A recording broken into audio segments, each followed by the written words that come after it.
Okay.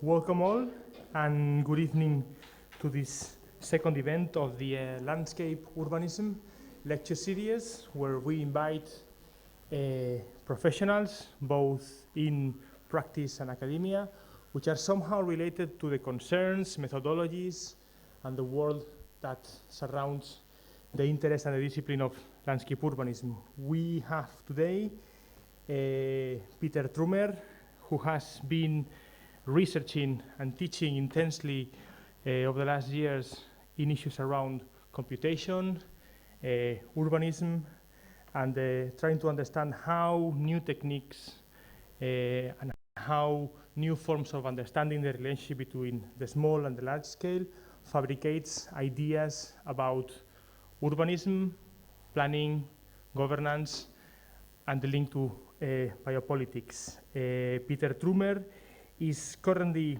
a professor in the Institute of Urban Design and Planning in the University of Innsbruck. He is currently visiting professor in SCI-Arc in Los Angeles and University of Pennsylvania in Philadelphia. We are not sure how does he manage to do all that over the course of 1 year, but apparently he does. And he was head of the Associative Design Program in Berlage Institute for, I think it was 5 or 6 years. So I leave you with Peter Trummer.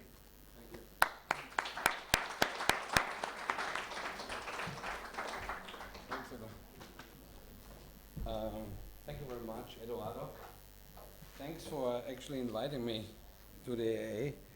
Well, for some of you, it might not be evident, but I have to be honest that some of my friends here have probably influenced a lot of the stuff I'm showing to you, because there was a kind of a close, I think, relationship to some of the people that were working, and still I have them.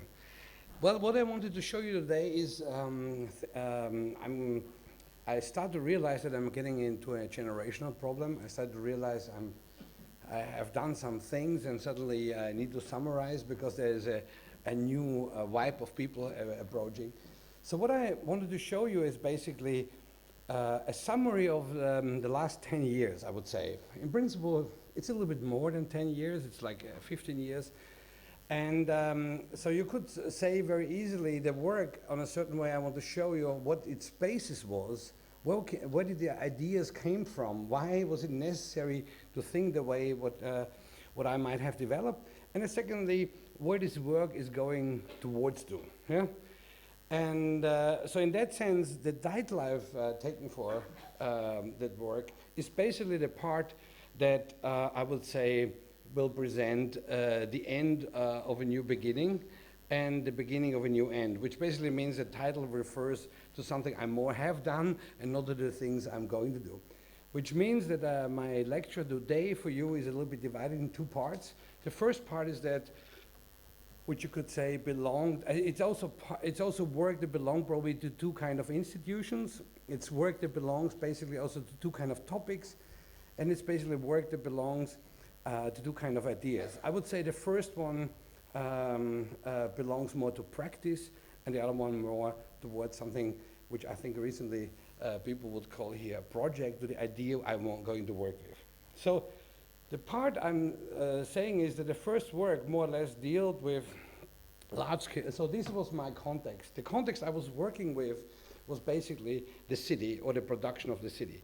So the first part I'm going to show you is more or less the idea to look at a city, or to ask the question, what kind of architectural knowledge can we produce within the city? And it relates more or less to the idea of urbanization. And the second part, and to the way how that urbanization deals with the problem of the field. And the second part of my lecture, it's basically a little manifesto I wrote for the Venice Biennale. It's basically something that deals with the city as an object. And so on these kind of two occasions, I will unfold my lecture. And what I'm going to do is I give you a short introduction of why was it necessary to think about that area. Then I will show 3 projects that have been developed on large-scale urban developments. And then I will end up with something what I'm currently doing at my institute in Innsbruck with some people, which is a little manifesto which I want to share with you. Well, people write thick books. Cynthia Davidson said it's a little bit a mini manifesto, yeah? Has only 200 words, yeah? So, anyhow, that was the context, and when I was asked by Alejandro to build a kind of research program, it basically was the idea to start to develop somehow a program that deals with the production of knowledge in the field of architecture. But why was that? Okay. Now, when I grew up, as you guys, there was one text that completely influenced probably, or is the father of my ideas, and that was a text that Sanford Quinter wrote, I think 1992, which was called The Landscape of Change. And what Sanford did in that book, Sanford Quinter, he showed 3 images of a painter. He showed that painting, it was The State of the Mind, The Farewell, it's a scene where people say goodbye, by Umberto Boccioni, an Italian futurist painter. Then he showed this image, The State of the Mind #2, those who go. And then he showed another one, which is State of the Mind #3, those who stay. Now, you would ask yourself, I mean, what are the importance of these 3 images? But the interesting thing that Sanford Quinter tried to argue is that these 3 images are not images that show some kind of representation of a particular site or a particular moment in time or a particular idea. No, what he said basically is that these were 3 stages of the modulation of matter. So what he argued was that what Boccioni was painting was, in the first painting, he would take a kind of gasic stage of matter. In the second one, he would draw a liquid stage of matter. And in the third one, he would take a kind of solidified state of matter. So what was interesting when I grew up in the architectural discourse, the question came, not so much anymore the question, how do we start to deal with either phenomenology, or how do we deal with science in the indexical, or how do we deal with any kind of linguistic analogy? The question became more and more, and it had of course to do with an enormous boom of economics and globalization. How do we deal more or less with the forces that are embedded within the reality and within the kind of modulation of our material circumstances? But of course the question was, what does it all have to do to architecture, and what is the prototype to my architecture thing? So the instrumentality on which my research was based was actually on this plan of Serdar. And the reason why the plan of Serdar became more or less the core of the research was twofold. On the one hand side, Serdar not only declared the first time the city is nothing else as a material organization of 2 kind of source, of the spaces of circulation, which he called the ways or the streets, or the spaces of inhabitation, which he called housing. So in that sense, he was actually interested anymore in not what the city does or what it is, it's only about the material circumstance of the city. And the second thing Serdar showed is that he declared something which is called the general theory of urbanization, and he said there needs to be 5 kind of bases under which that city materially has to work, which is the technological, the administrative, legislative, and so on. And what he meant by that, but for example, for the technological one, it might be more or less clear. He basically was the first one that started to analyze systematic organization, for example, of circulations. He was asking why these things are necessary, what kind of grids are the best one in order to circulate. And he came up the first time with empirical research, not only on the population and the way how people are going to live, but also on the way of how traffic operates. For example, here he would start with a kind of a list of intersections, and he would unfold something, pure forms of rationality, what would come out. Or he would come into a kind of mathematical formula of what the ideal circumstance of such a block would be. But the second thing, which I think was very interesting, he comes up also with an administrative base. Now, what he meant by administrative was not only, as the image shows here, that in his plan he would sort of territorially make some administrative boundary, but he also said there needs to be a regime in order for urbanization to take place. It needs a regime that can execute basically our growth of the cities. Now, the very interesting thing is the legislative one, because what he showed with the legislative one, and here I think it's a nice example where you see the overlaying grid of Serdar onto the existing territory of ownerships. What he said is that what has to happen is that if you deal with kind of basis of urbanization, how do you turn existing properties or subdivision of land into a kind of new one? So he came up with completely new rules of how land turns into private land, or how former private land turns into public land, and how land. So the whole idea about knowledge of subdivision started to occur as a legislative problem. And the third one was an economical base. The economical base basically meant that he was looking into the production of the city of that time. So he was looking what kind of housing, what kind of houses would emerge, what kind of culture is embedded in which certain kind of typologies would occur. And then he would unfold basically on that kind of knowledge the material organization for his plan. So the third one and the fifth one, which I think was the consequence out of that, it needed a political environment. And what I meant by political environment is not only that he says it needs some governmental support, but I think what I also mean is that with Serda, and I think that's what people said like Sven Wallenstein and others, with Serda that begins a kind of architectural project that takes the first time the human species, you know, as an object of political strategy. So what was happening is that the first time that we started to research something, we started to research the population as a species and start to come up then with material organizations for that. So in that sense, what I wanted to show you with this introduction is that the idea to come with a kind of materialist approach to urban design was to basically take Serda's model, meaning on the one hand side, the physical entity of the territory and the regime that I embedded, and try to make a kind of research project. But of course the question is, what does it mean to the formal organization of the things? Now, we know that urbanism in a certain way had two kind of key diagrams. You know, one was a kind of Nolly diagram, I think most of you might know, which was very clear, and nothing else. It tried to understand the architecture as an anonymous figure. These are these gray zones that basically you don't know actually, is there a house or not a house or whatever it is, you know, it's just, you cannot see. And it understood basically the ground of the city, that's what we circulate as a figurative space. Yeah? So basically all the formalist approach was dealing with the knowledge plan in such a way that architecture was a mass, an undefined one, and basically the ground was sort of carved out as figurative spaces. But the second model, that is more or less, and so you can imagine that the knowledge plan more or less counted for all cities until the 18th century, more or less, so all the kind of middle-aged cities and so on. And then the second model we had, formalistically speaking, was basically the Marcus Capomazio, which meant that Piranesi said there is no architecture, are just singular objects floating into the ground.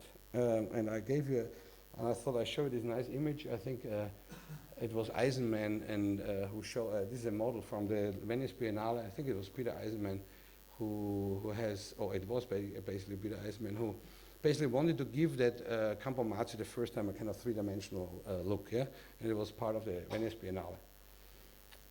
And you see what was argued, that this is basically the modernist city. It's the city where every object more or less is floating within a huge field of ground. But what I became interested is basically on a sentence that happened by Darfouri's reading on the work of Hilversheimer, where he said what happened to modernism was trying to understand the city as an organism and the house basically as its unit.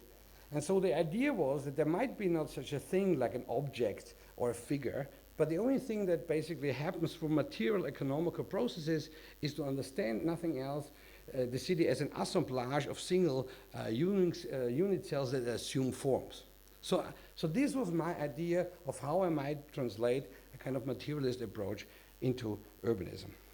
And so when you see that, then I would say that in Serda's work, the first time a non-figure ground diagram appeared, but something which I call or have been calling, is the aggregated figure in its unfolding ground, which means suddenly it was not about this is a form, but actually it's the aggregation of individual housing cells that together form a whole carved out or surrounded by a ground. So what I wanted to show with that analysis is that with the reading of the city as a material organization, the question is not so much anymore how do we understand it as a figure ground problem, but much more to understand it as the accumulation of individual homes forming a whole. So methodologically speaking, you know, to re-originate that, it made the following, and which becomes a little bit a method of the work I've done in the last 3 years. Which was on the one hand side, we looked more or less always into material organization of the subdivision of land. For example, here, a kind of generic block in LA. Then we looked into the territory and the kind of economical forces and regimes that are embedded within that territory. And then basically, we unfolded these two circumstances and tried to have to produce a kind of morphogenetic processes that intertwine between these two kind of constraints. One, the metrical system of the housing, and on the other hand, the intensive property of the economical land value. And then projected a kind of city or a kind of formation of the city, you know, in which basically, like for example, in the case of here, you would come up with huge solid of aggregation of houses for certain kind of programs. You would come up with low density models. You would come up with kind of nearly like walls-like things. So it was the idea of really trying to find if within that approach there are ideas embedded that are only relating to that particular territory. So what I thought I'm showing to you after this introduction, I show you 3 projects, yeah? 3 that basically I've dealt with, and these were the 3 out of these 5 cities. Now the reason why I've chosen, or basically I've done this work between 2004 to 2010, was basically that I choose always a city that has been growing. You have to imagine that why I'm saying that work has 2 phases, because that phase I've done, of course, was part of the idea of globalization and the enormous growth of kind of Chinese cities. And so the question was, how do they grow to each other? But the funny thing is, after a while, I realized what I've chosen here are not only cities that grew, I've chosen also cities that each time had a political environment in which that growth took place. So for example, Madrid was probably the only city in the early 2000s where the city, as a city, still took care about the growth of the city. It managed it, you know, it developed it by itself. Shanghai probably is the only interesting place where the state appeared as a company and sort of basically changed the land and then gave it to investment. Phoenix was interesting where the state only supported any kind of development, yeah, in order to sustain itself. Mexico was a city where no government was at all, yeah? Or at least not the one I found. And Vienna, which I had to say is not my hometown, I took that as a city because it was the only city that basically had only one government running the city policy for 90 years, and that's the Social Democratic Party, which basically, after 90 years, the kind of welfare state model collapsed, yeah, and I wanted to see how the city is produced by that. So what I'm showing you is the last 3. So the beginning of the end. Yeah? Phoenix. So this is Phoenix. You might know it. Yeah, it's a gigantic flat piece of land. It's around 75 miles. And the funny thing is, when I went there, you know, someone introduced me to a farmer who was living here. And that farmer, he basically invited me to his house and he showed me this map. And this is a map, a broker's map. What it means is basically it's a map where future projects are projected. An interesting thing of the map is the following. Between 1910 to 1950, the city grew roughly around a mile per decade. But this was a project done in 2008, and it meant that today developers could do projects as one go by 40 square miles as one project. So it basically meant that when this is Sun City, I think it's somewhere here, which is so small, then basically the money allowed suddenly to make projects of 40 square miles. And so what he did with me, he said, I told him, look, listen, I need a site for my students, you know. He said, no problem. So he drove me out here, then we went up there, and then we stopped here. And then he showed me that map. So in the middle of the desert, there was this thing standing, here comes 82,000 residential areas, yeah, with business park, mixed use, open space. Here you see, so it's 4 miles in one direction, 10 miles in the other. And of course it became interesting to ask yourself, what is the architectural knowledge with which that things take place? Now, in a certain way, that was clear in order to understand now in Sierra's term, what are the regimes that are embedded within that. Then the question was, we knew the layout, that was clear, but the question was really, who drives that stuff? And so the first thing was very easily to find out, and that is actually Levitt's project of the Levy towns. Now the interesting thing of the project is it allowed the first time to manufacture one neighborhood in one go. Yeah? So it basically was the knowledge that allowed basically to make this huge thing. But it still didn't explain why do we have all this funky curvature here, you know? Why does it all need to be so equally the same? So then I found that book. I think it was actually Keller Easterling who gave me a hint to that. And this is the book of the Presidential Conference of Home Building and Homeland Ownership. And what the book basically shows in chapter number 1, 1929, it was basically a book that where the government asked Harvard to make a book where housing could turn into money. Yeah? And so what they did in Harvard is that they used a kind of neighborhood model, which is this thing, projecting it into a kind of quarter-mile plan, and then run, based on a series of layouts, how the individual house could connect to pure form of infrastructure, millions of layouts in the model. So this was for example, called the single lane model, then the single lane model in an irregular pattern, then the double lane, which basically means 2 houses, you know, from one side in an irregular pattern, then triple building lane, cul-de-sac. And then they started to compare them each other, you know, what is the most investment that goes in one and the other.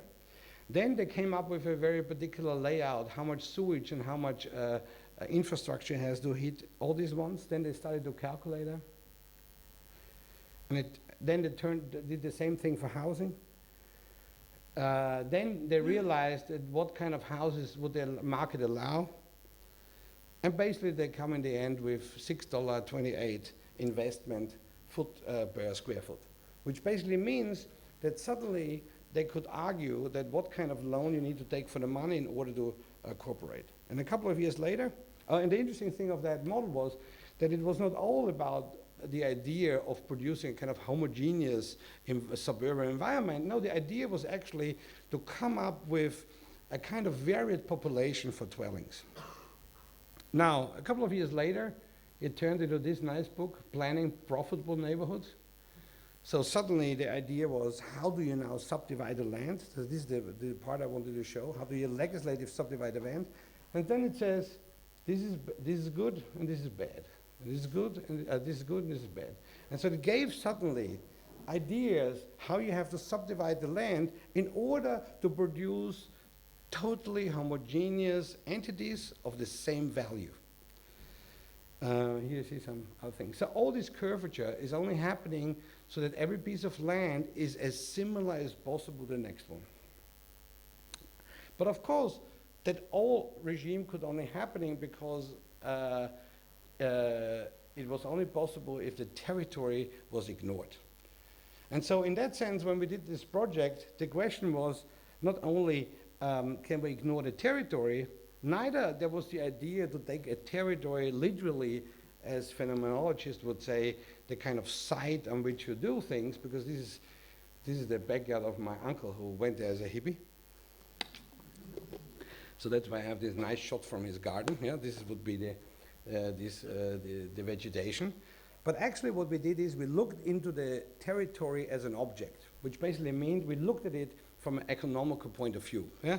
So we looked at it, how do economists develop it. So the kind of topography had a value, the vegetation and so on. So we looked at the topography. How does the topography turn into land value? How does the soil condition turn into land value in terms of that? What is happening with the ecological vegetation? How is that a value turned into land? The biodiversity. And we thought, instead of doing a project of 40 miles, we take a similar approach that Harvard has done and more or less projected a kind of reality onto that side. So then we looked into the house, into the material component of that. Now, what we did is, instead of coming up with a typical front yard, backyard house, we sort of changed it, into a kind of inner courtyard vernacular typology with a outer front yard. And then we thought, what can we do basically with the kind of whole balloon frame construction? How do you deal with this low energy stuff? So we suddenly realized that perhaps we can learn from some ventilation system, or we can learn from geometrical transformation of individual housing units for the radiation. And so what we developed is basically we deconstructed the American family. Between every room there was an outdoor space, and came up with nothing else as a kind of population of housing objects, that each time could change the topology of internal organizations, and could accommodate through their various size, various programs. Now then we looked into the housing market, and it was interesting that you actually see that what people thought of Phoenix is not really true. It's a very, very diversified environment. It has very cheap, very high-rise land values. And so we came then with a kind of idea of various of envelopes that could incorporate different kind of programs. So then, looking into the terrain by using the vegetation for the kind of radiation indexes, it would then have an effect on the way you subdivide the land, and basically what kind of neighborhood was projected. Now what came out was very interesting is, instead of conventional neighborhoods where the kind of district is enclosed by a boundary and the circulation is interior, what came is the opposite, which means circulation connected more or less all these environments, and the landscape internally connected it. So here you can see, for example, one of that prototypical ideas. What we delivered was, in principle, a kind of population diversity that is similar to the whole scale of Phoenix as such, and we had this chunk of envelopes that allowed other programs to emerge.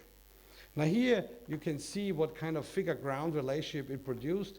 What it produced is more or less that the wilderness, the desert, became the void space that more or less unified that kind of aggregation of units. And here you see basically kind of a final project.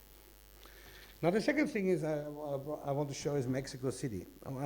It was a similar approach, but the first time people ask us, can you not show the things on a dense area? Now what is interesting in Mexico City, for most people, you might know it, it's basically probably the most toxic environment I've ever been. At least 2 of my students, were already sick in the hospital only by just arriving. And so what was interesting is that when we arrived there, the question, of course, was how do you deal with a city of that kind of complexity where there's no government in a certain way at all? So what role does suddenly architecture play in that environment? Now, one thing was happening is that it was clear that anything what you consider as the ground was basically privatized or occupied by people. And I mean, the weirdest case is this thing. This is the entrance to the Mercedes headquarters. It basically means that behind that wall, there is an autarkic building, an autarkic environment that can close itself off from any kind of environmental circumstances, not only by energy, but also by police, military, it has its own police, it has its own boundary. So of course, what it meant is, in order to survive in that area, you basically produced a kind of autarkic environment. And the reason is the following. In 1980, there was this enormous earthquake. And what happened was basically to the inner city that the question was for the city, how do you come up with policies that would allow the re-intensify or densification of the center? And what it meant basically is how do you deal with a terrain that on the one hand side is sinking, you know, every time someone lives there. I don't know if you can see it very nicely, but there where buildings are and where the water is dragged out from the soil, it goes slowly down, yeah. In the same time, many houses are empty because they are either cracked or no one lives there anymore, or because things are not occupied, never have been rebuilt. In other environments, basically they wait until something becomes developed or you don't know the ownership anymore. And some are just empty or serve the city as a car park. Now, why is this interesting? I'm telling you is because the question was, how do you intensify a place, or how do you make what does politics mean in that area, and what is the role of architecture? Now, what is interesting now, they came up with a policy now, and that meant that certain areas can only intensified according to the earthquake situation. And so what they wanted to have, and they wrote a Nota 10, which basically meant we have to intensify the city center in order for that city to accommodate new kind of development. But usually these people more or less have done a kind of master plan where kind of densifications are drawn to areas, things we know. But what we looked at was really into the material organization of the ground. Now here you can see that is the subdivision of land. It's a very interesting subdivision. It's a manzana, but not mostly it's a kind of hybrid between a classical Barcelona block and sometimes a kind of Los Angeles type. You can see it's on the one hand side very small, so it has most of the time two subdivisions on both sides. It's very fragmented throughout the history in terms of ownership. Then you see enormously differences in housing prices. You can see here that even within a very small area, the densification of the earthquake intensities are very varying from high to very low. And the consequence is that everything which is red here is potentially empty for development. So what the question is, of course, how do you develop something within that environment where basically you have only these parcels that somehow could generate densification? So the conventional typology is this one. It's a kind of very simple double house with an inner courtyard shaft. And our idea was, can we sort of take John Portman's idea of the lobby, but not as an interior space, but come up with a high density tower where at the same time the tower will produce underneath a kind of urban lobby that belongs more or less to the city as a place of security. So here was our first test. We looked into different manzana layouts. We looked where we could have points in which this city could somehow develop. And then we tried to come up with towers based on that subdivision that each time started to become a kind of densification. So here you can see that it was based on very particular rules of static construction to come up with kind of a population of towers that each time would then produce underneath a space that cannot be occupied or cannot be taken from the city, but always is a kind of a safe space for that terrain. And then we applied that more or less onto a kind of part of the territory. And so here you would see what would come out suddenly based on the earthquake intensity map, that you would have a kind of population of towers that would intensify that city. Here you see some of these typologies. You would sometimes have only a few towers with a courtyard, or you have large-scale agglomeration that would go over the fabric itself. Here's a kind of model of how that would grow. Now the idea of that would basically mean that if you project it back to the large-scale project, it would somehow produce a kind of urban lobby zones, you know, throughout the region of Mexico City as a whole, which would allow more or less the city to reconfigure in terms of its density. So the last thing of this was Vienna. I had to go there because I just hate this place. It's the only place where I have to say it's a city that never really wants to be a city. You know, it denied to be one. And the project I wanted to show you is is the last hope for that city ever to become a city. Now, what is Vienna? Most of you all know that part, but I give you a little description. This is Vienna. Yeah. This is the Baroque city. It's the only city in the world where basically, since the empire moved to Vienna, it just built the Baroque city onto the Gothic one. Yeah. So that's why it looks so nice now. Yeah. So that's why 50,000 Russians are using that environment for shopping. Yeah. Vienna becomes that what it always was. It becomes the kind of intersection of three. The great thing on Austrians is they are not a species. You know what I mean? They're just genetically gone through by everyone. Yeah?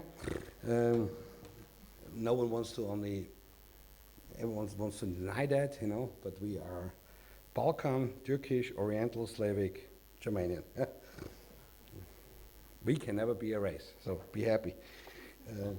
Otherwise we do things again. So this is the Baroque city. That is the capitalist expansion.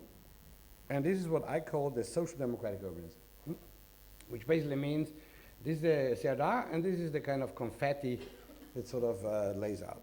Now, what is interesting to that city is a plan I'm showing you here. This is here you have to say this is the point where Otto Wagner made his plan for the Großstadt, which meant that, and here is around 1900, which meant Vienna had a projection line, which you can see above here, which was similar to cities like Paris, London, and so on, which had the idea that it could turn into a city of 4, 5, or 6 million people. But of course, with the First World War, the city declined, and after the Second World War, basically we became part of the border to the communist area. It more or less declined to a kind of 1.5 million people. But what happened now is that with the opening of the East and the shift in the geopolitical situation, the first time the city starts to grow again. And so in that growth, you could argue in a certain way, there is a new form of urbanization process possible that would allow the city to basically come up with new kind of ideas of how the city could develop. Why the city is so interesting in a certain way is because it's probably, for every Marxist, the only place to study, because it has produced in 1918 65,000 houses based on mega blocks that were produced for the middle class, for the working class. But what happened is that by 1920, when the city more or less would control everything, would have a bank, would have housing production, would have even materials, it more or less, and you can see it very nicely, it more or less grew until a certain amount, but today the city is not producing the city anymore. What it does is it just subsidizes the city to the private market, and therefore also gave up the control of any kind of architectural prototypes. But the question, of course, for the city was that suddenly in the middle of that area, can you see this actually? I don't see it from here. Yeah, you see this question mark? Yeah. So of course, Social Democrats, 90 years in power, they got suddenly a new place free, and that was this one. And of course the question was, what are they going to do? This is the area. It was a former airfield of Vienna, and that area became free, and the city basically bought that area, and the question was, how can you use that for a new kind of urban model? As you can see, the area is very interesting because that part I'm talking about is not the part we know, it's the part of the east side, which is still a huge farmland, which became in the 50s, as you can see, in the 60s, a kind of shopping mall for housing project. And any kind of ideologies are here. Garden city models, mega blocks, mega structure. Here suburban housing. But of course, the city had no other idea as to let this person win. This is Toward Architect. Toward Architect worked for Erskine, and Erskine's best book is The Village as a City. And as you can see, the project that has been developed on that site is a synonym that the city never could get rid of the idea of Lowe's and his idea of the garden city. And so what happened more or less, this symbolized a city outside of the city similar to the city center, but with a garden city idea. They didn't know what to put in the middle, so let's make it lake. The ring road, yeah, became a kind of ring thing, and then you had a kind of mixture of anything. It was not really a block, but it could be a block, you know. So of course, what we want to do is to give the city a last shot. So I went back and became a fan of Otto Wagner, because he was probably the only one who gave the city an idea how it could work as a totally centralized city. And we suddenly looked, what would that mean on a large-scale urban project to come up with a high-densified European city? Now, this is the area that is last for Vienna, so you have to imagine this is the last property that Vienna is owning in order to make its city work. It's a huge terrain. And so what we thought is, what if we project Otto Wagner into the area, or a kind of large-scale housing project by Red Vienna. How we did that was we were working together with a hedonic price modeler, which basically was an economist who showed us how the city basically is using this kind of model in order to develop their kind of economical strategy. And what is interesting on this paper is that you can see that any kind of feature that we consider as being part of our urban environment, either the distance to metro stations, yeah, or the structural characteristic of the site, or for example, environmental characteristic, neighborhood, for example, what is the yuppie effect, the age effect, everything becomes an economical entity or an economical measurement that is, so that basically means that there is no such thing as being outside of that model. It means that everything is part of that economical drive. And so in the end, even the type of seller is important, yeah? So who is selling things, who is buying things, everything becomes an economical model that starts to become important for the land measurement. So what we did is basically we calculated the economical land price that is left over into the city and try to project within that land price kind of prototype for a new kind of city. Now the question was, what kind of architectural model should we use for that? And so we realized that Vienna is probably the only place that has something which was called a mega block. You know, a mega block either being used, and this is not only something that was only used by the by Red Vienna, you know, and the socialists. It also is used in the Baroque by Fischer von Erlach for the soldiers. It is used for the elderly houses, for the hospitals, and even for the horses. Yeah? Even the horses for the king had the same kind of topology, which is fitting perfectly for that place. But what we did is we didn't take a kind of socialist stand, which means that you have, or a capitalist stand in which you have to own the land in order to place an investment. What we did is we made a mega block where its space are around 420 individual lots, and on each floor, you know, basically there comes a new kind of courtyard. And this kind of courtyard will produce a kind of mega block of only individual houses, yeah, but where the collective kind of courtyard would disappear, and what is left over is just a roof of circulation. Now here you can see basically the framings, you know, it would sort of frame in each scale a kind of different kind of courtyard topology. And here it can take different kind of programs. So it became a kind of mega object that would allow suddenly different kind of programs to unfold. Then taking a prototypical site, which is out there, we then try to throw this kind of prototype onto that site within its existing land value, and what would emerge is a kind of a mega block that each time would change the characteristic of densities and a kind of production of diversity of milieus, depending on a kind of ideas. What you would see is suddenly you would have an urban fabric that would allow certain programs to emerge or diversify. So this is not a kind of programmatic kind of reading of it, but it only is a kind of projection of how diverse program could be within that, which means white might always be housing, then you have some communal functions, you have some office areas there, and suddenly on the road you would have some urban fabrics. So you would see that in some areas it would be just a gigantic monster, or it would here sort of dissolve in a million of kinds of little frameworks. But of course, what I wanted to say with that part is that suddenly in the end of my research, this project appeared.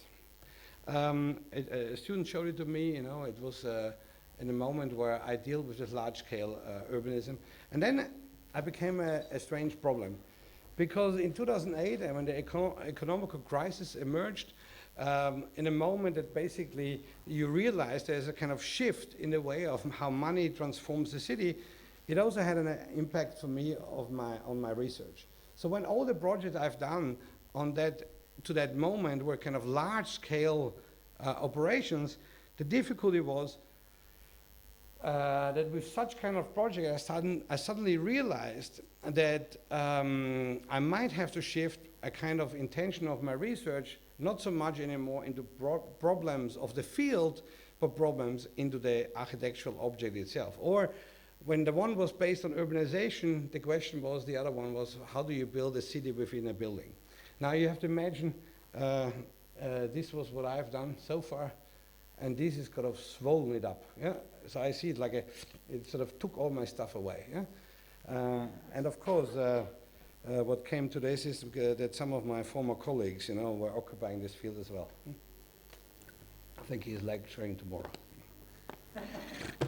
So my question was probably that I have to revisit and relook if there's not another idea. And so what I have done is the following. I looked on the city again, but rather to understand it now as just purely a production of urbanization, I suddenly tried to understand it as a pure production of architecture, which basically means that, that there is no such thing as a city, there is no such thing as urbanization.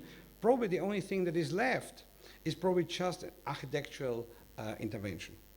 And what I meant by that is that I became interested in looking to a kind of typology, not typology is the wrong word, to a kind of object, architectural object that I think has emerged with Cerda, but also emerged within the 20th century, which I call the aggregated figure in its unfolding ground. And what it meant is that basically there is no such thing as an object, but what it meant is that the agglomeration of individual cells would produce a figure.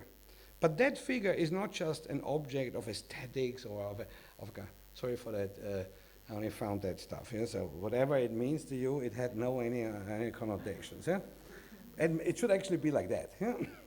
It meant actually, and that's what I revisit, is that probably what we have to look at, that within here, meaning the amount of way of how single individual houses form a collective, yeah, that could be a form of research. So what I looked in, I found around 10 kind of that kind of objects.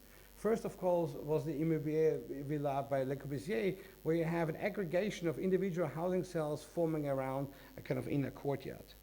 Or a second type, Hilversheimer's, don't look at the image, think of it as an architectural idea. The kind of aggregation of housing units, but each time a multiplication of the ground. Or, for example, Leonidov's slab with the insertion of a ground within the object. Or Le Corbusier, of course, with the street or the roof garden or the liberated ground from above within an agglomeration of housing units. Or the appearance of the Met building, you know, the single layout of individual objects around kind of void spaces by Ecojah and later on by Candelius Woods. Or, which I call the thick plinth building by Piet Blom, which you see here the aggregation of one of the single family houses, but if you look in plan, it is embedded within a kind of thick programmatic environment. Here it was a kind of theater place. Or Rossi's Galatasaray, where you could say you have suddenly an agglomeration of individual housing units inserted by a void space of this Arcadian. Or then some megastructure things by, this is a homage on the guy who died recently, Abraham, which was basically infrastructure where the ground is nothing more as an infrastructure space floating above the ground with the individual housing units. Or Rudolph's kind of mega project for Manhattan. And of course, Elias' thing, which became interesting because it basically is the continuation of the ground, and the ground is multiplied through stages throughout the city. Or kind of one more time Portman's thing with the lobby. Now there might be millions of other of these kind of typologies, and of course one of them is probably Agadir, but I would say it's not a new kind, it's kind of negotiation of three things, which I would say in the three floors is looking like more or less Leonidov with the ground cut it. Floor 1, 2, and 3 is looking like Le Corbusier, and this is the Met building. So in that sense, the idea was, if I have to work for the produce for the Biennale, I suddenly realized that probably it allows me, based on that little statement by Alberti, that the city is like a large house and a house is like a small city. Based on that, buildings that have emerged without the 20th century, would there be such a thing as a new kind of city? And so which means what has been for a long time more like knowledge that produces to the practice, I wanted to test myself on giving you an idea of a city. And so I hope for this last couple of minutes you share with me this little manifesto. Yeah? It doesn't take very long, 200 words. Okay, so here it is, the city as an aggregated object. The city is gone. Urbanism no longer exists. What is left is architecture. Architecture turns into the ground for architecture. The city becomes an aggregated object. Now it's a bit longer text, yeah? So within the city, you could say the architecture as you saw was basically nothing else as an anonymous mass, and the ground was carved out by a figure. Within urbanization, the grid becomes just a space of circulation, and architecture turns into a figure of inhabitation. Modernism turns the city into project, which means architecture became liberated from the ground, and the ground became continuous. And within the 21st century, that's my hypothesis, architecture is the city as well as the ground, and the city turns into an object. Now, the boundary was the model for the pre-capitalist city. The grid was the model for the capitalist urbanization. The diagram was the model of the welfare state. Then it's time for the aggregated object to become ours. Now, then I thought, okay, I cannot leave it like that. I have to give you a project. And so we made a prototypical project for the Venice Biennale, and I'll show you shortly how it is. So I think Thomas Kovac asked us to do a project on Maribor, and here I give you this little introduction. Here you see the three diagrams. The city as a boundary. This was the city, you know, the Middle Age, then the city of capitalist expansion, which was the grid, and then the social democratic confetti welfare state. And then there was a white spot, you know, and then I thought that's where we do our city. That's how it looks like.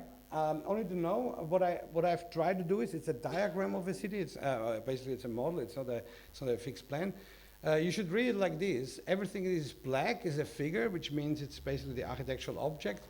Everything which is white is the ground. So when you look at the project here, it means that architecture is as well as the figure, as well as the ground for other architecture. So here in section you can see that every building more or less starts to become the ground or the entrance or the lobby for any other building, and that's how the whole city works as a thick bunch of section.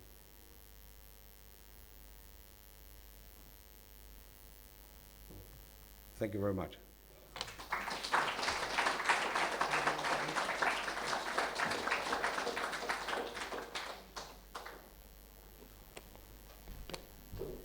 Well, thanks for the lecture. We have now the site open for questions. Does anybody have?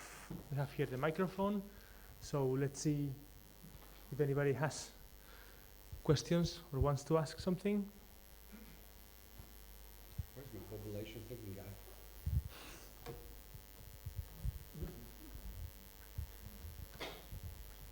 Someone asked me the other day about population thinking. Where is he? Disappeared? He doesn't want to talk to me anymore. What? I mean, I would start.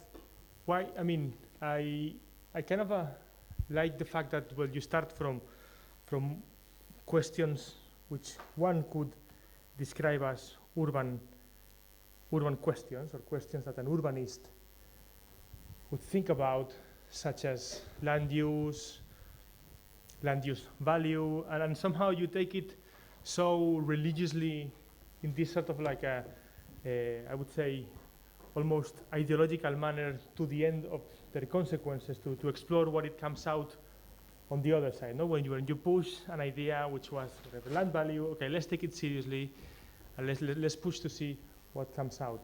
I was wondering whether you consider yourself more as a person that works in the architectural urbanism field or the urbanistical architecture field. Where do you think your world lands? No, I think it's a very interesting question. Look,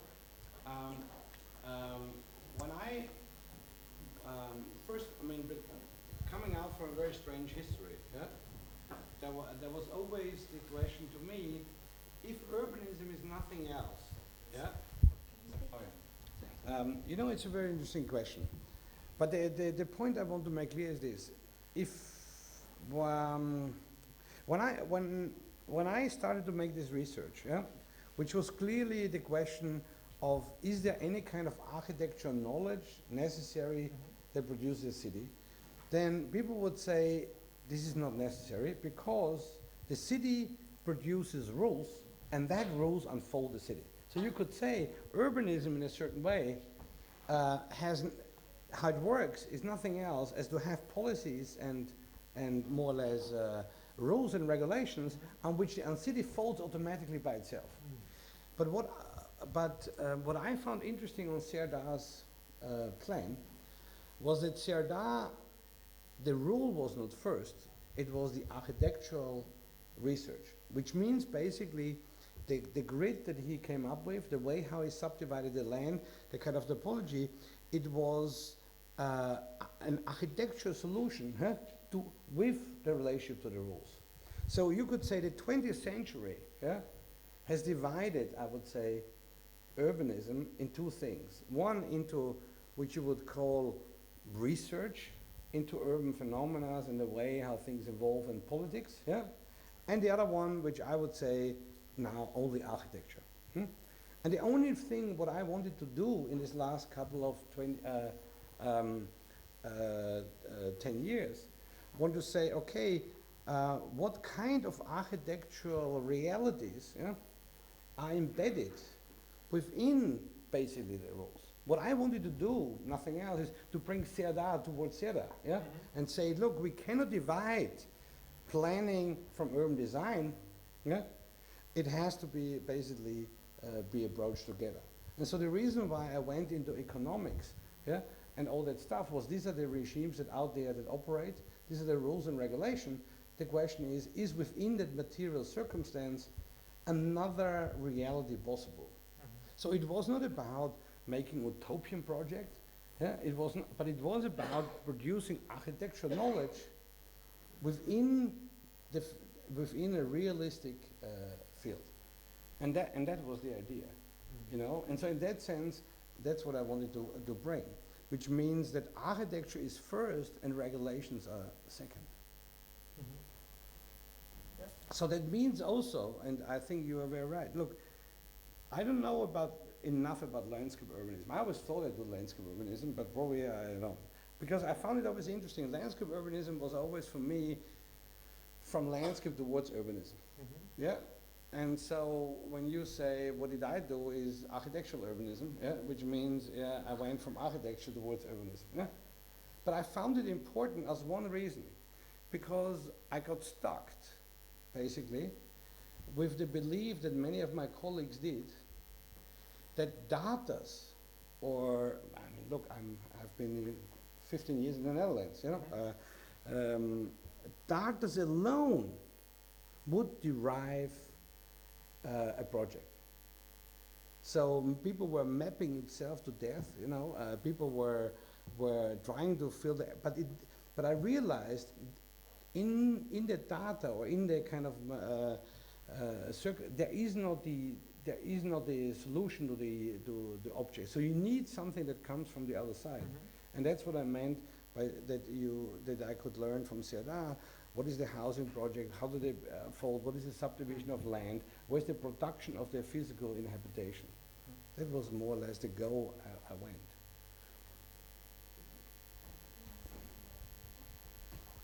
Oh, Elisa, yeah, please. Yes. So, Peter, you're using word object quite a bit, and I was wondering if you could expand a little bit on that, because it seemed to me that you're using it more as a kind of architectural object from that model of Rome to these latest examples. And can you give us a bit more insight in that? Because if we resonated with the current, some streams in philosophy, like object-oriented, and I know you're sort of interested in that, and there is this idea of heterogeneous scale, but also that object is something quite discrete and quite fine resolution, that then different objects could be bind into this heterogeneous synthesis. But it seems like you're proposing almost de facto architectural objects. So I'm a little bit confused. Maybe I got something wrong, or No. Look, you're totally right.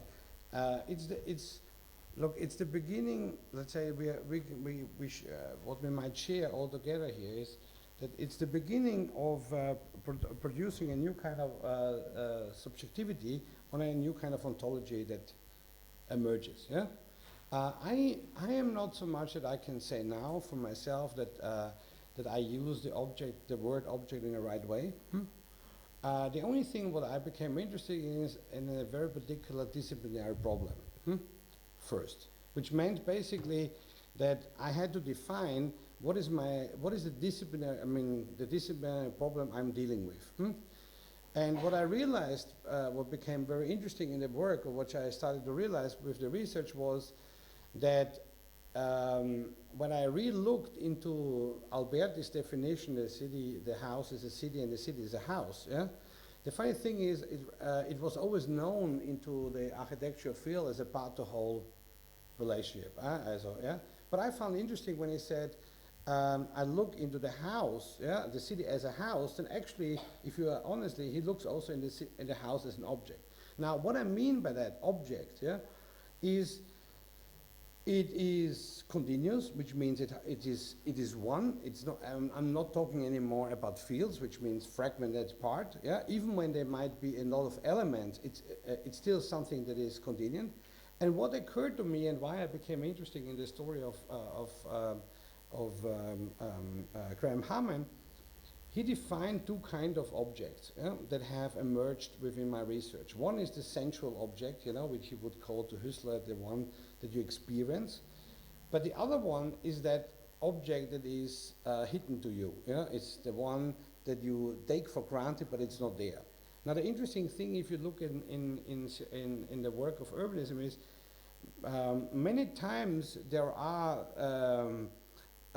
basically objects in that sense that, let's say, like regulations and all that stuff, yeah, that we take for granted, but they are not there.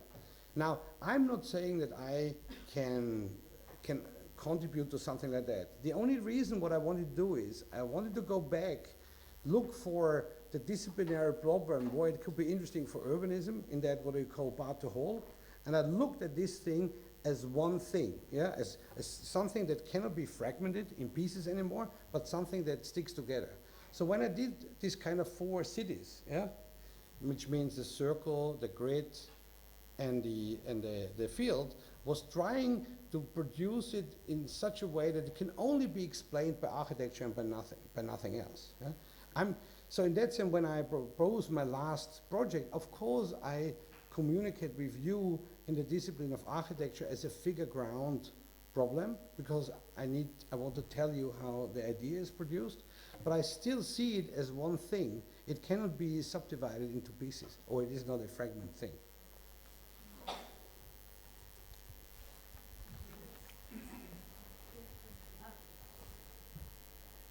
Because what I'm saying is, no one can prove yet, yeah, that the philosophy of an object-oriented philosophy is not even instrumentalized to architecture. You know what I mean? No one, because there's no evidence, because it says, where's the evidence? Because Patrick, I think, was very right in one sense, where he said, it's interesting that appears something, but we have to see what it unfolds within architecture. Yeah, and my work, what I'm doing now here, is not saying that I know exactly. I'm just wanting to work knowledge towards that field. And rereading is not, so not anymore into flows and processes and dynamics and networks, but into reading it as a thing and start to see what it means. So it's not, it's trying to make work, yeah, that might come. You right? Yeah. Oh yeah. I would like to ask more about the shift in your research, in the sense that somehow you are focusing now in a smaller scale, and there is not that much linkage with fields of data, but there is something else. I would like to know whether you think these fields of data are still relevant or not at all, or whether if they are relevant, they are impossible to really understand, and therefore they are relied to a second plane, a second level of importance. And what is it that you see in the reality or in the current conditions of the city that that for you makes this change of approach? Yeah, look, two things come together. You have to imagine when I don't know if it was clearly stated, but the research that I have developed, look, when it started in 2004, yeah, it really was the idea that there is an enormous growth in reality happening, yeah? So in that sense, it was really about taking the reality, yeah, more or less as its driving force.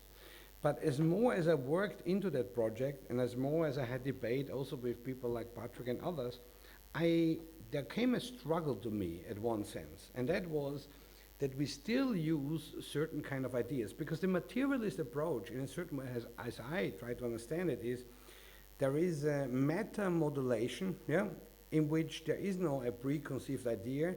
So, you know, within that matter there are ideas embedded. And so what we all work to, was my feeling, is that somehow we try to make processes, we try to make interrelationships on which things unfolded.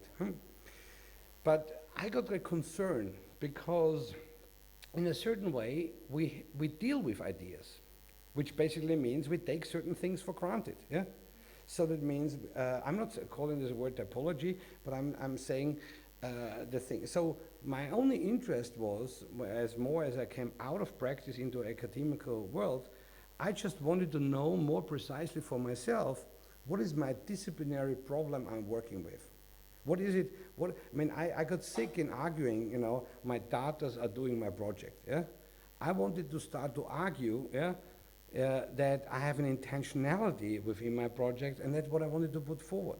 So in that sense, it became for me as a nice opportunity that when the Beerlage closed, oh, it's still alive, but let's say in my term it's closed, yeah, what I understood as the Beerlage, to just rethink, or to have a kind of retreat towards architectural history and to rethink what is the idea. And what I realized within that is that there is one thing that goes for all the world work, which basically means that there is no such thing as a whole, yeah?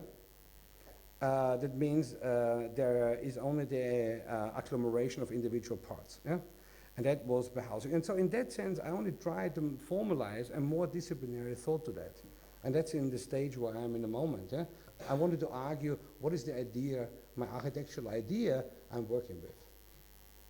And that's the shift. And who knows, if that period is over, I might turn backwards. But I didn't want to argue it anymore that it's only technique and processes. Let's say the surrounding next to me, it's actually anyhow here, not there, yeah, not anymore with me. I think the sensibility of the time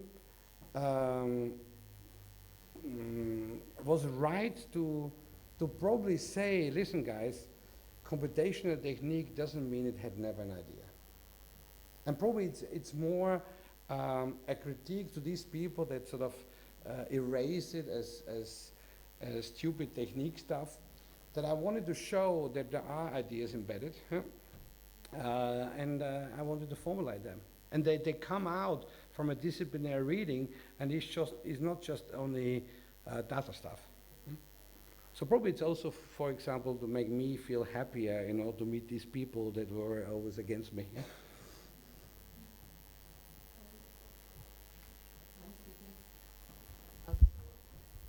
Like that? Yeah, that's fine. I don't see, my question was, how do you assess critically, how do you assess critically your architectural cell? Because in a way I don't see so much the difference between the field and the cell, because for me a field can be discretized on cell, and effectively is. I mean, it's not a process that generates urban design, but on the other hand, Alberti was in a totally different era in which he was responding to the environment, to social condition through the generation of constraint, and maybe now we are in an era in which that is not relevant anymore. So what is our unit, what is our discretization responding to the field? Mm-hmm.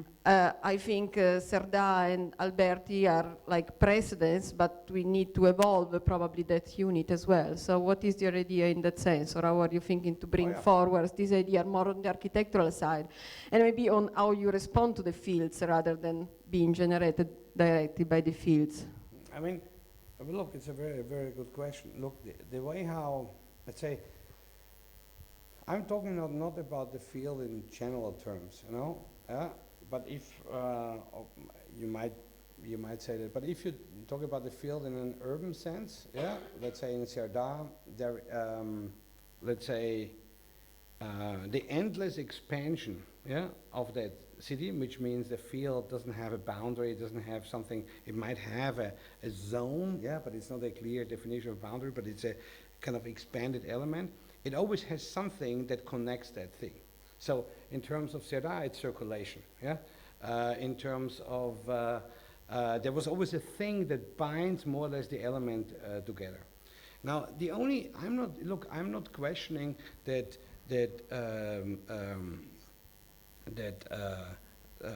Cerdà has the wrong cell.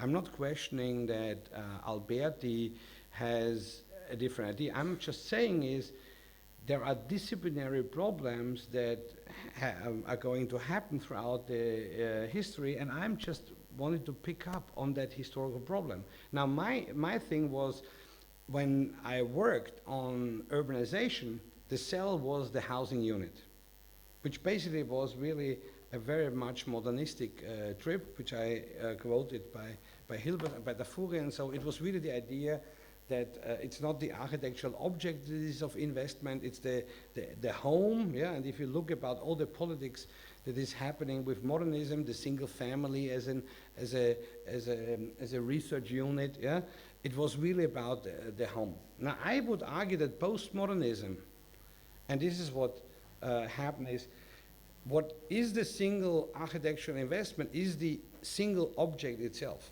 not anymore the home.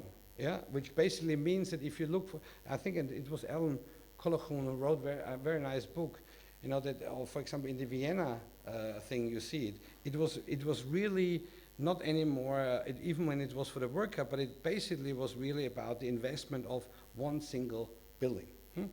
And so in that sense, the only thing what I did with my manifesto is not using anymore the housing cell, is not using anymore and the other thing was really using the idea that architectural objects together generate a city in a different figure ground model. So that's all what I've tried as a model of urbanization, which means I wanted to place it as much as the Nolly plan had a figure ground condition, the modernists had a particular figure ground. I wanted to place it in that.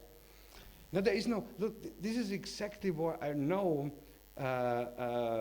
when you shift your intention.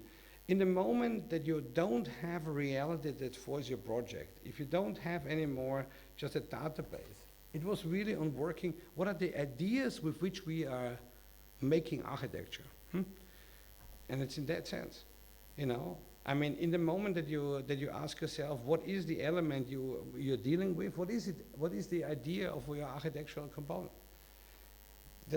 I found it necessary to do that because I have pushed this question away. You know?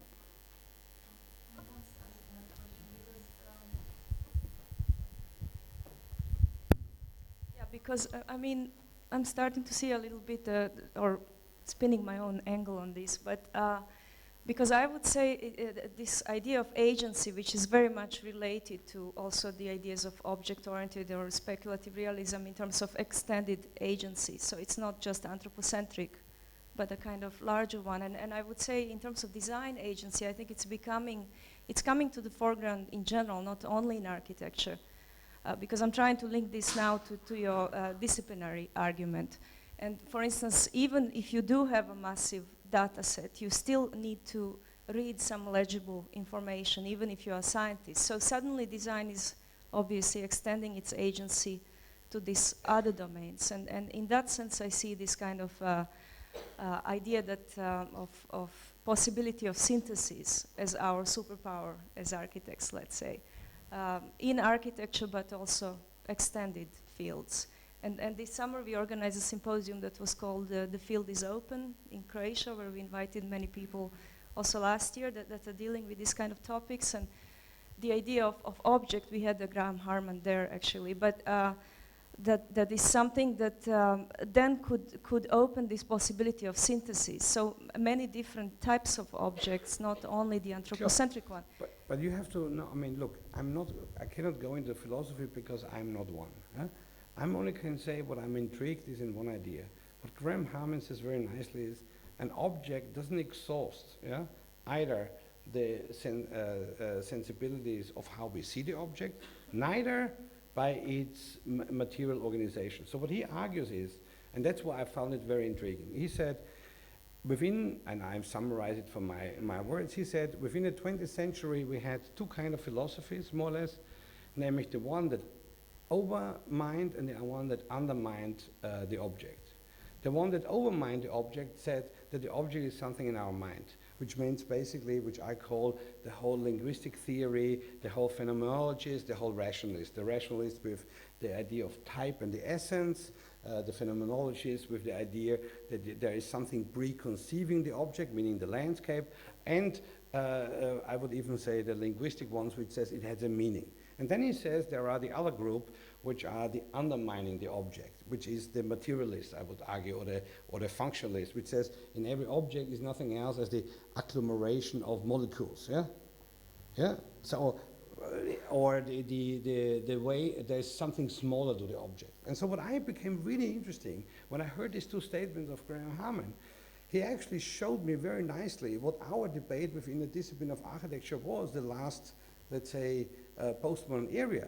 We were having an era which I would call between 55 to, let's say, until the text from, or let's say with Venduri, where all it started to, and with Genius Logi, where it all was about what is the meaning of things, what is it in our mind, what is the type with Rossi, and with the Sanford text and the appearance of the materialist and the Lewisian philosophy, we had actually the undermining thing. So what I became very fascinating is to say, hey, look, he actually gives me a reading through philosophy how I experienced more or less our debate.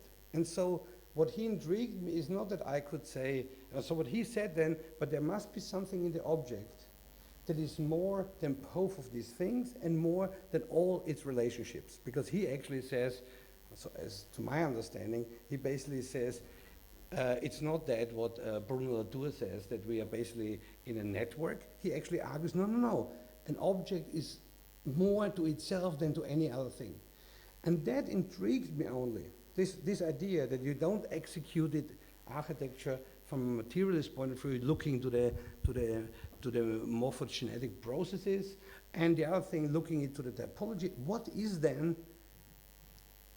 that object by itself? And that's what I only did, is looking to the disciplinary problem of that object in architecture. Nothing more to that. Yeah?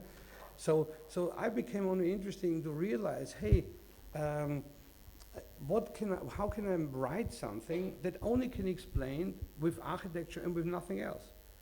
So when I show you this thing, it's not about data, it's also not about phenomenology is not about other things, it's only an architectural idea, you know, from which I would conceive is a thing in itself. So that's my reading, you know. So my idea in agencies is, my reading on Graham Harman is, he doesn't believe in agencies. I mean, he believes in that objects have relationships, but actually what he argues is an object is more than all its relationships. And that's, I found, a very interesting thing. And so I just said, okay, let's concentrate to my own discipline and look, what can that be? Look, we are just trying to find something out. But I think it's an intriguing thing. You're totally right. It's a very intriguing thing, and I think it's right now. It helps us to rethink ourselves, and that's what I wanted to show you in what phase of my life I am. You know, in a meta modulation. Sounds like Harman is your favorite speculative realist. No, but look, I'm seeing Harman as a speculative. I mean, what I like on him is only. Well, I tell you what I like on is this, because what I experienced in all the debates that happened to me around me is that postmodernism was for me more and more an understanding of an anti-humanist approach to the world, which basically means that we are not really important as a human species. So what I understood always with post-structuralism or phenomenology, it was about saying, hey guys, we are not the only one that matter. Deleuze with the idea that between the environment of us, there's a material organization going through, yeah? Or the phenomenologists that said there is an environment first and then we come, or there's a language that we have involved. So what I understood as postmodernism is to erase the subject, us. Eisenman, for example, I hope he might, when you read his text, he would say the reason why he's interested in basically showing you a column that is not a column is because it basically wanted to confuse you as as not reading it what you see. So all that stuff I found interesting, and for me materialism was just one step of erasing even the rational subject even more. And so what for me is Harman is just in the natural moment, he goes even the furthest and says there is no such individual anymore, we're just objects, yeah? So he's just erasing that all. So in that sense, I think it's not something foreign, it's something where we as a collective work on and think on and influence. And the only reason why I also had to do it because I realized that the only alternative to materialism, which I think was presented by a friend of mine, Pierre Vittorio, yeah, was, or is here, is pure rationalism, which basically means only the thing that you can think. That is my understanding. So in that sense, that's why I did this little detour, you know, and keep on going, and we debate together, and we move all together. Next year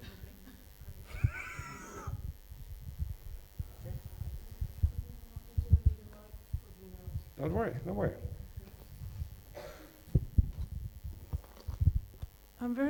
I'm intrigued to know what you think or how it fits into your worldview, the whole concept of master planning. Because master planning, if it's done correctly, it is actually an aggregation. Yes. But I would argue that actually master plan is an aggregation of forces and fields and objects, but it's meta-object. Yes. It's not an aggregating object in its own right. It's definitely a meta-object. It's a meta. Yes. So I don't believe in that.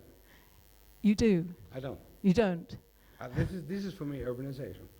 I mean, a lot of really good master planners actually are very skeptical of master planning as it was practiced in the 20th century, dividing work and home into, very rigid zoning. But I'm slightly concerned that your approach could be co-opted, well, as indeed any architectural approach can easily be co-opted by developers for, let's say, just to shore up or boost their whole enclavist approaches. So very much a self-referential, self-referential object that is basically all unto itself, but doesn't actually have any responsibility to the city as a civic place. Look, it's a very interesting question. Let's say it's difficult to answer because I have not tried to make a statement here of a new practice. I really have wanted to state a statement to the discipline of architecture. But if you read it as a thing by itself, what I like on it is you cannot perceive it as a thing as itself, which means there is no totality to the thing. Yeah. If you're inside, you don't know, I mean, you never, because the modernist object, yeah, is by itself as a figure, you know, always visible from all its, this thing, I hope it's dense enough that you never can conceive the single thing. So in that sense, there is no such thing of representation or any kind of, even when it might look like that it has an outside facade, yeah, but there's an intention that that should not happen. The other thing you said about master planning. Look, I have done a huge project, and probably I have to give you a kind of little anecdote. When I was 33, Ben van Berkel, you know, asked me to do a huge project for him, which is called the Arnhem Station. Yeah, it was a gigantic thing, and it was I think 300 meters long. It had offices, and I, as a completely naive young, architect, you know, I thought I have to do one gigantic thing. Yeah? And so it was all integrated, and all the flows and everything was studied. And we did a master plan as a building. Yeah, it was really great, 3D. Yeah, master plan. You know, everything, and over Arab. You know, and everyone came in, and we had a structure, and it was a gigantic, and the people liked it. Yeah? And integration. But the thing is, it became an administrative monster because 16 years long, it is still not finished. So it is a 16 years long building site, yeah? Because my stupid idea to just connect all the pieces together into one thing made it politically incapable of dissecting it into pieces and giving it to each developer in order to develop, yeah? Because it needed an integration of thoughts in order, I mean, how's your friend called David, he even supported that idea, yeah? Yeah, and, but so what I suddenly realized is I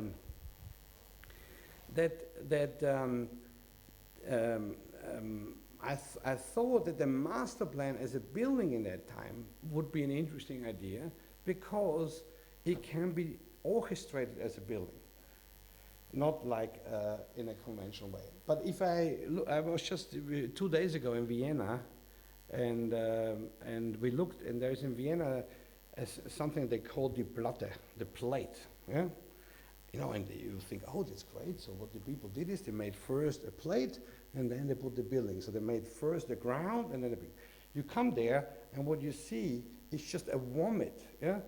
Of just one building next to each other, not taking care if there's something next to it, you know. So there's a hole there, then you have to jump over, you know. So what I suddenly believe, that there is no such thing as a coherency of, I mean, let's say we leave enough space so that we can circulate, but there is nothing such thing as we design that thing in between. What we design, or what I see in reality is, we design buildings next to each other. And so my hypothesis just said is there is no such thing as governments of urbanization because a master plan would need a governance. Believe me, I don't believe that the West is incapable of doing big projects. If you look what is happening in Stuttgart, if you look what is happening in areas, we cannot do any more big projects. So that's why this manifesto came out. I just believe that the only thing that is left is architecture. I think it's.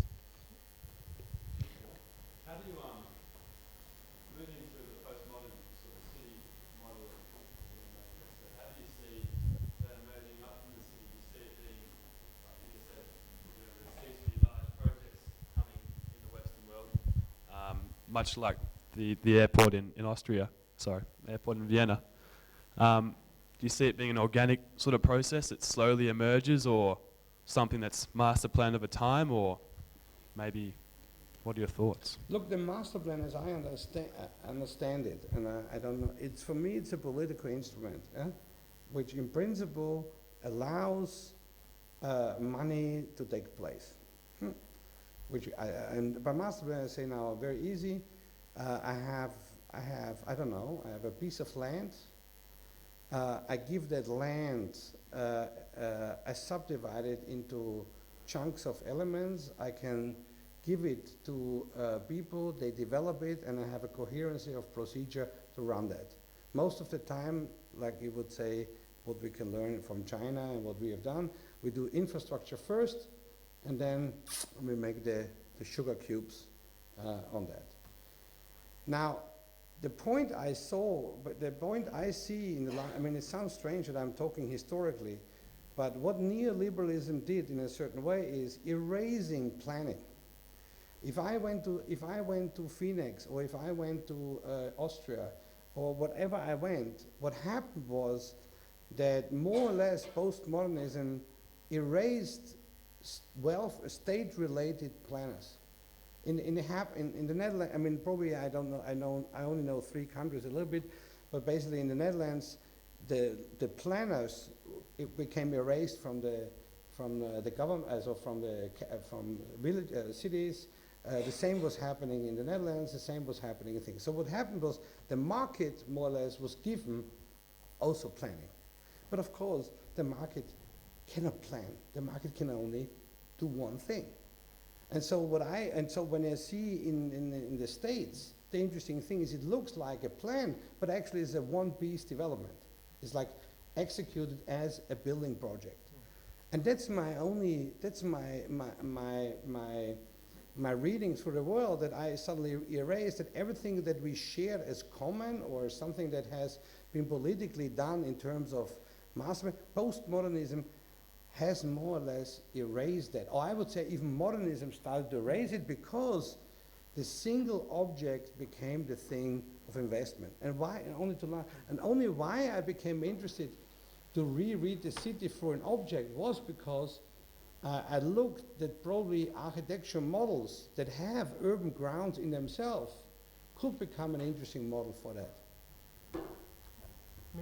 I think that,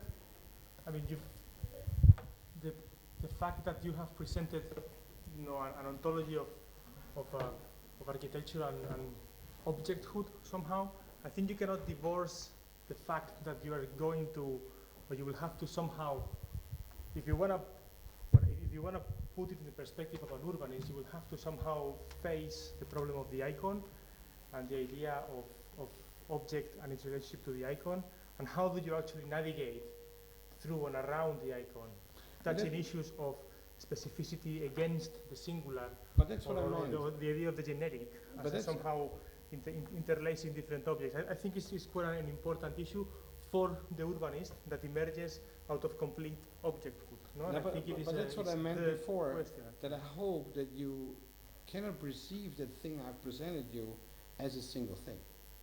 So what I hope is, that there is no, that you cannot get it anymore as a model of representation because you cannot perceive it as a thing. Yeah?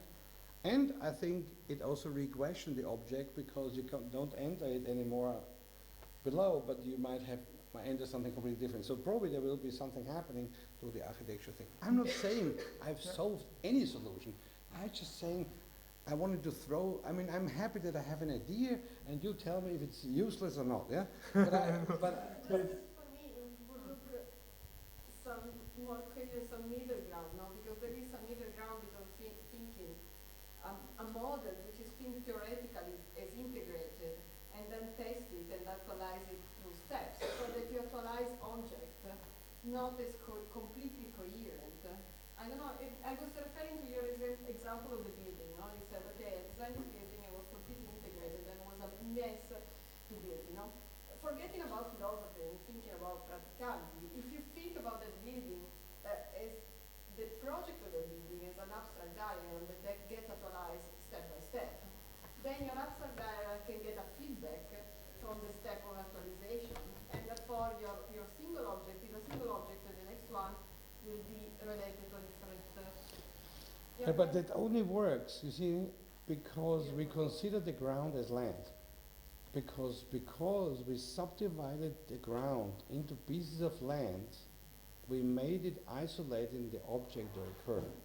Now, that is this is just what I said. What if the architectural object is the ground as well? Now, I don't know what it means. I just thought of that. But it would mean, basically, yeah, that there is no such thing that you first divide a territory and then you build a building on. It means that the building itself is already part of the ground for the next building.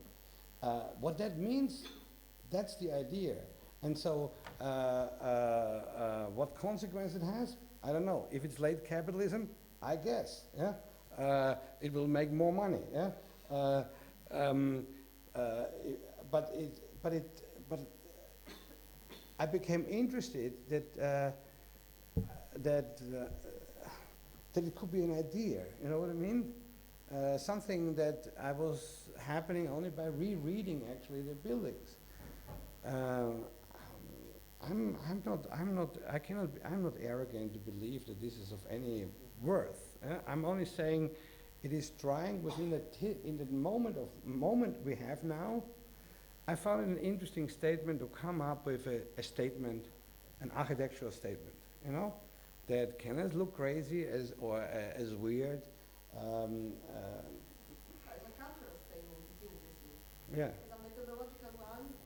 And you should not forget, I got a little bit I got a little bit too brainy, yeah, because having no practice, you know, you start to think, yeah. And I hope this was not a bad idea. I think we kind of like start to explain ourselves how come you lead 3 studios simultaneously in the same year with this amount of intensity. Yep. So we can draw into any more questions, or shall we just keep them in the bar? Thanks for you of inviting me, and that still some of them are left, you know. And alive. Great to see you back there. Hey, I wish you all the best, and thanks for your invitation.